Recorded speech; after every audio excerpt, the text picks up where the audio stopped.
ನಮಸ್ತೆ, ಮತ್ತೊಮ್ಮೆ ನವ್ಯ ಯೂಟ್ಯೂಬ್ ಚಾನಲ್ಗೆ ಸ್ವಾಗತ. ಇವತ್ತು ನಾನು ತೋರಿಸ್ತಾ ಇರೋವಂಥ ರೆಸಿಪಿ ಪೂರಿ ಹಾಗೂ ವೆಜಿಟೇಬಲ್ ಸಾಗು. ಈ ಒಂದು ರೆಸಿಪಿನ ಮತ್ತು ವೆಜಿಟೇಬಲ್ ಸಾಗುನ ಯಾವ ರೀತಿ ಮಾಡೋದು ಅನ್ನೋದನ್ನು ನೋಡೋಣ ಬನ್ನಿ. ಅದಕ್ಕಿಂತ ಮುಂಚೆ ನನ್ನ ಚಾನಲ್ ಇನ್ನೂ ಯಾರು ಸಬ್ಸ್ಕ್ರೈಬ್ ಮಾಡ್ಕೊಂಡಿಲ್ವಲ್ಲ ಅವರು ದಯವಿಟ್ಟು ಸಬ್ಸ್ಕ್ರೈಬ್ ಮಾಡ್ಕೊಳ್ಳಿ. ಹಾಗೆ ವಿಡಿಯೋನ ಎಲ್ಲೂ ಸ್ಕಿಪ್ ಮಾಡದೆ ಪೂರ್ತಿಯಾಗಿ ನೋಡಿ. ಬನ್ನಿ ಹಾಗಾದರೆ ವಿಡಿಯೋ ಸ್ಟಾರ್ಟ್ ಮಾಡೋಣ. ಇದಕ್ಕೆ ಬೇಕಾಗಿರೋ ಅಂಥದ್ದು ಬೀನ್ಸ್, ಕ್ಯಾರೆಟ್ ಹಾಗೂ ಕ್ಯಾಬೇಜ್, ಪೊಟ್ಯಾಟೊ ಇಷ್ಟನ್ನು ನಾನು ಚೆನ್ನಾಗಿ ತೊಳೆದು ಸಣ್ಣಗೆ ಹೆಚ್ಚಿಟ್ಕೊಂಡಿದ್ದೀನಿ. ನಿಮಗೆ ಇದು ಬೇಕಂದರೆ ನೀವು ಹೂಕೋಸು ಕೂಡ ಆ್ಯಡ್ ಮಾಡ್ಬೋದು. ನೋಡಿ, ರಾತ್ರಿನೇ ನಾನು ಬಟಾಣಿನ ನೆನೆಸಿಟ್ಕೊಂಡಿದ್ದೆ. ಒಂದು ಕಡೆ ಪೂರಿಗೆ ನಾನು ಹಿಟ್ಟು ಕಲಸೋದಕ್ಕೆ ಅಂತ ಹಿಟ್ಟು ಕೂಡ ರೆಡಿ ಮಾಡ್ಕೊಂಡಿದ್ದೀನಿ. ಹಿಟ್ಟಿಗೆ ಸ್ವಲ್ಪ ಆಯಿಲ್ ಹಾಗೂ ಸ್ವಲ್ಪ ಉಪ್ಪನ್ನು ಸೇರಿಸ್ಕೊಂಡಿದ್ದೀನಿ. ತರಕಾರಿ ಬೇಯಿಸ್ಕೊಳ್ಳೋದಕ್ಕೆ ಕುಕ್ಕರಲ್ಲಿ ನೀರನ್ನ ಬಿಸಿ ಮಾಡೋದಕ್ಕೆ ಅಂತ ಇಟ್ಟಿದ್ದೀನಿ. ಈಗ ನೀರು ಬಿಸಿ ಆಗ್ತಾ ಇದೆ. ನೋಡಿ, ನಾನು ತರಕಾರಿನ ಯಾವ ರೀತಿ ಸಣ್ಣಗೆ ಹಚ್ಚಿಟ್ಕೊಂಡಿದ್ದೆ ಅಂತ ತೋರಿಸ್ತಾ ಇದ್ದೀನಿ. ಇದನ್ನು ನಾನು ನೈಟೇ ತೊಳೆದು ಹಚ್ಚಿಟ್ಕೊಂಡಿದ್ದೆ. ಈಗ ನಾನು ಪೂರಿ ಹಿಟ್ಟನ್ನು ಕಲಿಸ್ಕೊಳ್ಳೋದಕ್ಕೋಸ್ಕರ ಹಿಟ್ಟನ್ನು ಒಂದು ಬಾಣಲಿಗೆ ಹಾಕಿ ರೆಡಿ ಮಾಡಿ ಇಟ್ಕೊಂಡಿದ್ದೀನಿ. ಬನ್ನಿ, ಈಗ ನೀರು ಕಾದಿದೆ. ಹಚ್ಚಿಟ್ಕೊಂಡಂಥ ಬಟಾಣಿ ತರಕಾರಿ ಎಲ್ಲವನ್ನು ನಾವು ಕುಕ್ಕರ್ಗೆ ಹಾಕ್ಕೊಂಡು ಅದಕ್ಕೆ ಸ್ವಲ್ಪ ಉಪ್ಪು ಸೇರಿಸಿ ಲಿಡ್ ಕ್ಲೋಸ್ ಮಾಡಿ ಒಂದು ವಿಷಲ್ ಬಂದರೆ ಸಾಕಿದು. ಒಂದು ವಿಷಲ್ ಬಂದ್ರೇ ತರಕಾರಿ ಎಲ್ಲ ಆಲ್ಮೋಸ್ಟ್ ಬೆಂದಿರುತ್ತೆ. ಈಗ ಸ್ವಲ್ಪ ನಾನು ಹೇಳಿದ್ನಲ್ಲ, ಉಪ್ಪನ್ನು ಸ್ವಲ್ಪ ಸೇರಿಸ್ಕೋಬೇಕು. ಈ ಒಂದು ತರಕಾರಿ ಕುರ್ಮಾ ಅಥವಾ ವೆಜಿಟೇಬಲ್ ಕುರ್ಮಾ ಅಂತಾರಲ್ಲ, ತುಂಬ ಟೇಸ್ಟಿಯಾಗಿರುತ್ತೆ. ಪೂರಿಗೆ, ಚಪಾತಿಗೆ, ರೊಟ್ಟಿಗೆ ಎಲ್ಲದಕ್ಕೂ ಕಾಂಬಿನೇಷನ್ ಚೆನ್ನಾಗೇ ಇರುತ್ತೆ. ಈಗ ನಾನು ಲಿಡ್ ಕ್ಲೋಸ್ ಮಾಡಿಕೊಂಡು ಅದು ಒಂದು ವಿಷಲ್ ಬಂದರೆ ಸಾಕು. ಒಂದು ವಿಷಲ್ ಬರೋ ಅಷ್ಟರಲ್ಲಿ ನಾನು ಪೂರಿ ಹಿಟ್ಟನ್ನು, ಚಪಾತಿ ಅಂದರೆ ಗೋಧಿ ಹಿಟ್ಟನ್ನು ಪೂರಿ ಮಾಡೋದಕ್ಕೋಸ್ಕರ ಕಲಸಿಟ್ಕೊಳ್ತಾ ಇದ್ದೀನಿ. ಸ್ವಲ್ಪ ಸ್ವಲ್ಪನೇ ನೀರನ್ನ ಹಾಕ್ಕೊಂಡು ಕಲಿಸ್ಕೊಳ್ಳೋಣ. ಇದು ಚಪಾತಿ ಹಿಟ್ಟಿಗಿಂತ ನಾವು ಚಪಾತಿ ಮಾಡೋದಕ್ಕೆ ಕಲಿಸ್ತೀವಲ್ಲ, ಅದಕ್ಕಿಂತ ಸ್ವಲ್ಪ ಗಟ್ಟಿ ಇರಬೇಕು ಪೂರಿ ಹಿಟ್ಟು.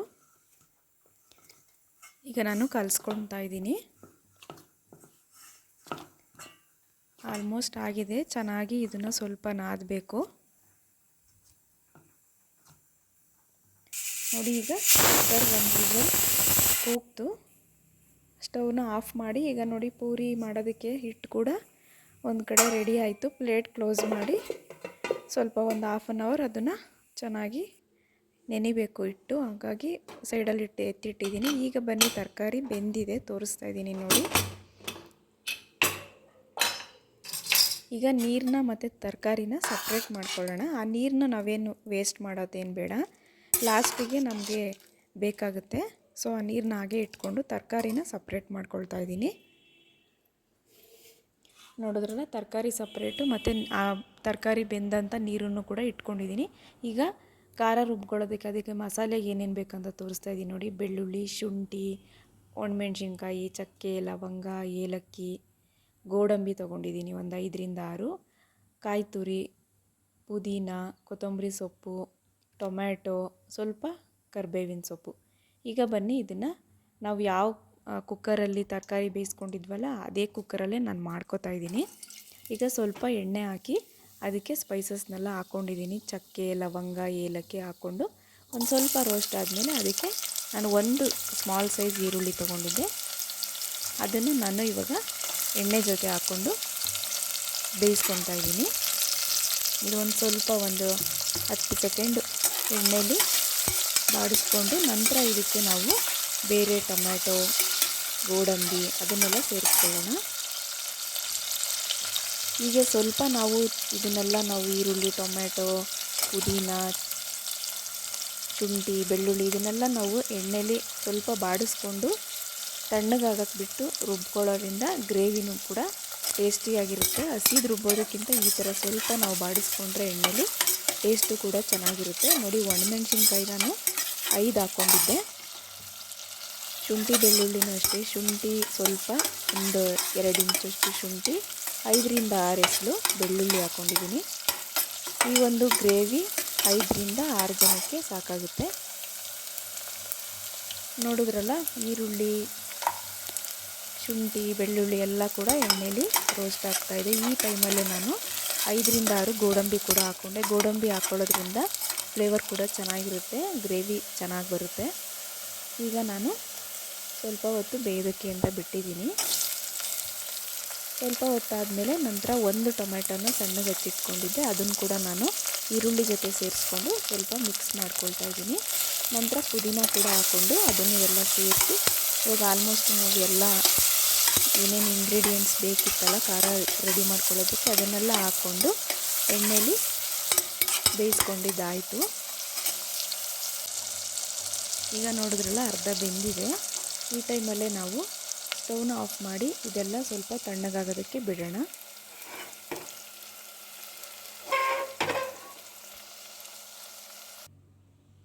ಈಗ ಒಂದು ಪ್ಲೇಟ್ಗೆ ಹಾಕ್ಕೊಂಡು ನಾವು ರುಬ್ಬೋದಕ್ಕೋಸ್ಕರ ಇದು ಬಿಸಿ ಆರಬೇಕು ನೋಡಿ. ಬಿಸಿ ಆರಿದ ನಂತರ ನಾನು ಮಿಕ್ಸಿ ಜಾರ್ಗೆ ಹಾಕ್ಕೊಂಡು ಇದಕ್ಕೆ ನಾನು ಕೊತ್ತಂಬರಿ ಸೊಪ್ಪು ಹಾಗೆ ಸ್ವಲ್ಪ ಕಾಯಿ ತುರಿನ ಸೇರಿಸ್ಕೊಂಡು ರುಬ್ಕೊಳ್ತೀನಿ.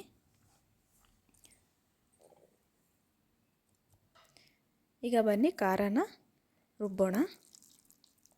ಸ್ವಲ್ಪ ನೀರು ಹಾಕ್ಕೊಂಡು ಖಾರನ ರುಬ್ಕೊಂಡು ಬರೋಣ. ನೋಡಿ ಖಾರ ಕೂಡ ಮಸಾಲೆ ರೆಡಿ ಆಯಿತು.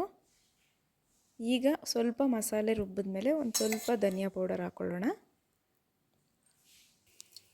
ಧನಿಯಾ ಪೌಡರ್ನು ಹಾಕ್ಕೊಂಡು ಇನ್ನೊಂದು ಸರಿ ನಾವು ಮಸಾಲೆನ ರುಬ್ಕೊಳ್ಳೋಣ. ಈಗ ನಾವು ಯಾವುದು ಕುಕ್ಕರಲ್ಲಿ ನಾವು ಇದು ಈರುಳ್ಳಿ ಟೊಮೆಟೊ ಎಲ್ಲ ರೋಸ್ಟ್ ಮಾಡ್ಕೊಂಡಿದ್ವಲ್ಲ ಅದೇ ಎಣ್ಣೆಗೆ ನಾನು ಇನ್ನೊಂದು 2 ಸ್ಪೂನ್ ಎಣ್ಣೆ ಸೇರಿಸ್ಕೊಂಡು ಸಾಸಿವೆ ಹಾಕ್ಕೊಳ್ತಾ ಇದ್ದೀನಿ. ಸಾಸಿವೆ ಸಿಡಿದ ನಂತರ ಕರಿಬೇವಿನ ಸೊಪ್ಪು ಕೂಡ ಹಾಕ್ಕೊಂಡೆ. ಆಗಲೇ ನೀವು ಈರುಳ್ಳಿ ಟೊಮೆಟೊ ಬೇಯಿಸ್ಕೊಳ್ಳೋದಕ್ಕೆ ಎಣ್ಣೆ ಜಾಸ್ತಿ ಆಯಿತು ಅಂತ ಅಂದ್ಕೊಂಡಿರ್ಬೋದು. ನಾನು ಗ್ರೇವಿ ಕೂಡ ಇದೇ ಕುಕ್ಕರಲ್ಲಿ ಮಾಡ್ಕೊಳ್ಳೋದ್ರಿಂದ ನಾನು ಅದು ಎಣ್ಣೆ ಸ್ವಲ್ಪ ಸಾಕಾಗುತ್ತೆ ಅಂತ ನಾನು ಒಟ್ಟಿಗೆ ಹಾಕಿದ್ದೆ. ಈಗ ಇದಕ್ಕೆ ಜೊತೆ ಇನ್ನೊಂದು 2 ಸ್ಪೂನ್ ಹಾಕ್ಕೊಂಡು ಮಸಾಲೆ ಏನು ರುಬ್ಕೊಂಡಿದ್ವಲ್ಲ ಅದನ್ನೆಲ್ಲ ನಾನು ಈ ಒಂದು ಕುಕ್ಕರ್ಗೆ ಸೇರಿಸ್ಕೊಂಡು ಮಿಕ್ಸ್ ಮಾಡ್ಕೊಳ್ತಾ ಇದ್ದೀನಿ. ಮಸಾಲೆ ನೈಸಿಗೆ ರುಬ್ಕೊಳ್ಳಿ. ಈಗ ಸ್ವಲ್ಪ ಮಸಾಲೆ ಬೇಯಲಿ. ಈಗ ನಾವು ನೀರನ್ನ ಎತ್ತಿಟ್ಕೊಂಡಿದ್ವಲ್ಲ ತರಕಾರಿ ಬೇಯಿಸಿದ ನೀರು, ಅದನ್ನು ಸ್ವಲ್ಪ ಸೇರಿಸ್ಕೊಂಡು ಒಂದು ಸ್ವಲ್ಪ ಆವಾಗಲೇ ನಾವು ತರಕಾರಿ ಬೇಯಿಸ್ಕೊಳ್ಬೇಕಾದ್ರೆ ಸ್ವಲ್ಪ ಹಾಕ್ಕೊಂಡಿದ್ದು. ಈಗ ಇನ್ನೊಂದು ಸ್ವಲ್ಪ ಉಪ್ಪು ಹಾಕ್ಕೊಂಡು ನಾನು ಒಂದು ಸ್ವಲ್ಪ ಕುದಿ ಬಂದಮೇಲೆ ಈಗ ತರಕಾರಿನ ನಾವು ಬೇಯಿಸಿಟ್ಕೊಂಡಿದ್ವಲ್ಲ ಅದನ್ನು ಬಟಾಣಿ ತರಕಾರಿನೆಲ್ಲ ಸೇರಿಸ್ಕೊಳ್ತಾ ಇದ್ದೀನಿ. ಎಲ್ಲ ಹಾಕ್ಕೊಂಡಿದ್ದ ನಂತರ ಒಂದು ಸರಿ ಚೆನ್ನಾಗಿ ಮಿಕ್ಸ್ ಮಾಡ್ಕೊಳ್ಳಿ. ತುಂಬ ಚೆನ್ನಾಗಿರುತ್ತೆ. ನೀವು ಇದನ್ನು ಅಕ್ಕಿ ರೊಟ್ಟಿ ಜೊತೆ, ಚಪಾತಿ, ಪೂರಿ ಎಲ್ಲದಕ್ಕೂ ಕಾಂಬಿನೇಷನ್ ಚೆನ್ನಾಗಿರುತ್ತೆ. ಈಗ ಅದು ಸ್ವಲ್ಪ ನಾನು ಮೀಡಿಯಮ್ ಫ್ಲೇಮಲ್ಲಿಟ್ಟು ಬೇಯೋದಕ್ಕೆ ಅಂತ ಇಟ್ಟಿದ್ದೀನಿ. ಈಗ ಎಣ್ಣೆ ಕಾದಿದೆ, ಪೂರಿ ಮಾಡ್ಕೊಳ್ತಾ ಇದ್ದೀನಿ. ಈಗ ನಾನು ಸಣ್ಣ ಸಣ್ಣ ಉಂಡೆಗಳಾಗಿ ಮಾಡಿಕೊಂಡು ಸಾಫ್ಟಾಗಿ ಲಟ್ಸಿದ್ರೆ ಪೂರಿ ಈ ಥರ ಉಬ್ಕೊಳ್ಳುತ್ತೆ. ನೋಡ್ತಾ ಇದ್ದೀರಲ್ಲ, ಪೂರಿ ನೀಟಾಗಿ ಬಂತು ನೋಡಿ. ಈ ಥರ ಒಂದೊಂದಾಗಿ ನಾನು ಪೂರಿ ಹಿಟ್ಟನ್ನು ಲಟ್ಟಿಸಿ ಪೂರಿ ಮಾಡಿಕೊಂಡೆ.